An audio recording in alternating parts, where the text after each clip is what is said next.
ಇವತ್ತು ನಮ್ಮ ಮನೆ ದೇವ್ರದ್ದು ಪೂಜೆ ಇತ್ತು, ಹರಕೆ ತೀರ್ಸೋಕ್ಕಿತ್ತು. ಅದಕ್ಕೆ ಮನೆ ದೇವ್ರ ದೇವಸ್ಥಾನಕ್ಕೆ ಹೋಗಿದ್ವಿ. ಅಲ್ಲಿ ನಾನ್ ವೆಜ್ಜು ಹರಕೆ ಇರೋದ್ರಿಂದ ಎಲ್ಲ ಅಡುಗೆ ಮಾಡೋಕ್ಕೆ ಎಲ್ಲ ರೆಡಿ ಮಾಡ್ಕೋತಾ ಇದ್ದೀವಿ. ಸೊಪ್ಪುಗಳೆಲ್ಲ ಬಿಡಿಸೋದು, ಹಚ್ಕೊಳ್ಳೋದು ಎಲ್ಲ ಮಾಡ್ತಾಯಿದ್ದಾರೆ. ಹಾಗೆ ಮಾರ್ನಿಂಗ್ ಬೇಗ ಹೋಗಿದ್ದರಿಂದ ಟಿಫನು ಸಹ ಅಲ್ಲೇ ರೆಡಿ ಮಾಡ್ತಾಯಿದ್ರು.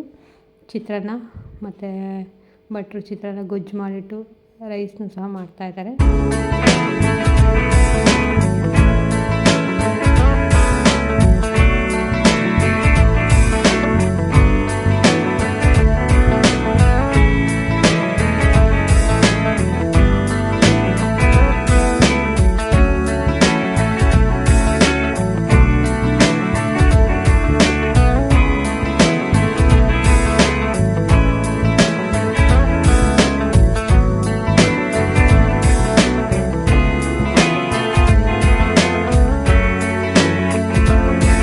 ಚಿಕನ್ನ ರೆಡಿ ಮಾಡ್ಕೊತಾ ಇದ್ದಾರೆ. ಚಿಕನ್ ಫ್ರೈ ಮಾಡ್ತಾ ಇದ್ದಾರೆ.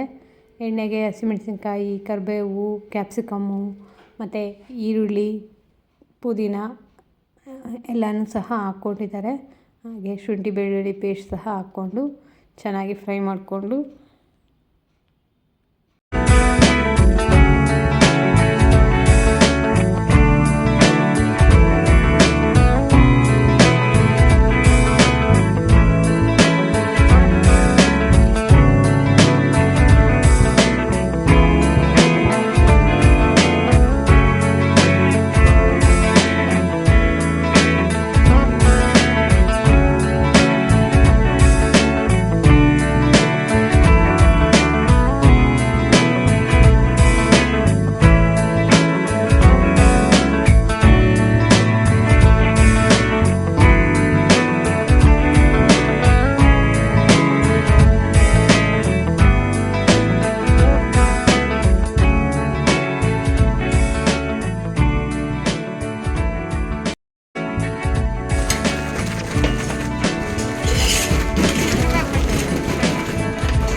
ಮುದ್ದೆ ಸಹ ರೆಡಿ ಆಗ್ತಾ ಇದೆ. ಹಾಗೆ ಇಲ್ಲಿ ಮಟನ್ ಸಾರು ರೆಡಿ ಮಾಡ್ತಾ ಇದ್ದಾರೆ. ಸುಮಾರು ಒಂದು 150 kg ಮಟನ್ ಸಾರು ರೆಡಿ ಆಗ್ತಾ ಇದೆ. ಇಲ್ಲಿ ತುಂಬಾ ರುಚಿಯಾಗಿ ಮಾಡಿದರು. ಹಾಗೆ ಇದು ಚಿಕನ್ ಫ್ರೈ, ಹಾಗೆ ಚಿಕನ್ ಸಾಂಬಾರ್ ಮತ್ತು ಇದು ತಲೆ ಕಾಲನ್ನ ಫ್ರೈ ಮಾಡಿ ಎತ್ತಿಟ್ಕೊಳ್ತಾ ಇದ್ದಾರೆ.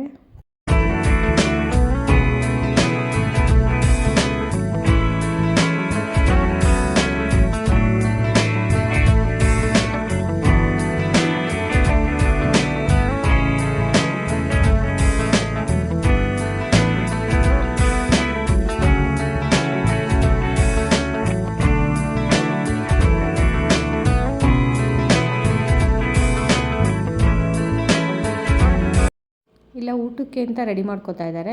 ಆದರೆ ಇಲ್ಲಿ ಊಟಕ್ಕೆ ಇಡೋಕ್ಕೆ ಮುಂಚೆ ನಾವು ದೇವ್ರಿಗೆ ಅಂತ ಅಲ್ಲಿ ಬಲಿ ಕೊಟ್ಟು ಅಡುಗೆ ಎಲ್ಲ ಮಾಡಿರೋದ್ರಿಂದ ದೇವ್ರಿಗೆ ನಾವು ನೈವೇದ್ಯ ಕೊಡಬೇಕಾಗುತ್ತೆ. ಮಾಡಿರೋ ಅಡುಗೆನೆಲ್ಲ ನಾವು ತೊಗೊಂಡೋಗಿ ದೇವ್ರ ಹತ್ರ ಎಡೆ ಇಟ್ಟು ಪೂಜೆ ಮಾಡಿಸ್ಕೊಂಡು ಬಂದು ನಂತರ ನಾವು ಇಲ್ಲಿ ಎಲ್ರಿಗೂ ಊಟಕ್ಕೆ ಹಾಕೋದು. ಈಗ ಅದಕ್ಕೆ ಅಂತ ದೇವಸ್ಥಾನಕ್ಕೆ ಹೊರಟಿದ್ದೀವಿ. ಅಲ್ಲಿ ಈ ದೇವಸ್ಥಾನ ಇರೋದು ಪುರ್ಲಳ್ಳಿ ಅಂತ ಊರ ಹೆಸರು. ಇಲ್ಲಿ ದೇವಸ್ಥಾನದ ದೇವ್ರ ಹೆಸರು ಭೂತಪ್ಪ ಅಂತ, ಪುರ್ಲಳ್ಳಿ ಭೂತಪ್ಪ ಅಂತಲೇ ಇಲ್ಲೆಲ್ಲ ಕರೆಯೋದು. ತುಂಬ ಜನ ನಡ್ಕೋತಾರೆ. ಅಂದ್ಕೊಂಡಿದ್ದೆಲ್ಲ ಚೆನ್ನಾಗಿ ಇಲ್ಲಿ ಆಗುತ್ತೆ ಅಂತ ಇಲ್ಲಿ ದೇವ್ರಿಗೆ ಮಗ್ಗು ಮುಡಿಸ್ತಾರೆ. ಆ ಮಗ್ಗು ನಾವು ಕೆಲಸ ಆಗೋದಿದ್ದರೆ ಮಗ್ಗನ್ನ ಕೇಳಿಕೊಂಡ್ರೆ ದೇವರು ಮಗ್ಗು ಕೊಟ್ಟರೆ ನಮ್ಮ ಕೆಲಸ ಆಗುತ್ತೆ ಅಂತ. ಹಾಗಾಗಿ ಈ ಕೆಲಸ ಆದಮೇಲೆ ಬಂದು ಇಲ್ಲಿ ಹರಕೆ ತೀರಿಸಿ ಈ ಥರ ಎಡೆ ಎಲ್ಲ ಕೊಟ್ಟು ಹೋಗ್ತಾರೆ. ಈ ದೇವಸ್ಥಾನ ಇರೋದು ಬಯಲಲ್ಲಿ, ಇಲ್ಲಿ ಯಾವುದೇ ದೊಡ್ಡ ದೇವಸ್ಥಾನ ಎಲ್ಲ ಇಲ್ಲ. ಆದರೆ ಅಂದ್ಕೊಂಡಿದ್ದು ಇಲ್ಲಿ ತುಂಬ ಚೆನ್ನಾಗೆಲ್ಲ ನಡೆಯುತ್ತೆ. ಹಾಗಾಗಿ ತುಂಬ ಜನ ಇಲ್ಲಿ ನಡ್ಕೋತಾರೆ. ಇಲ್ಲ ಊಟಕ್ಕೂ ಸಹ ರೆಡಿಯಾಗಿತ್ತು. ಈಗ ಎಲ್ಲರೂ ಊಟಕ್ಕೆ ಕೂತಿದ್ದಾರೆ.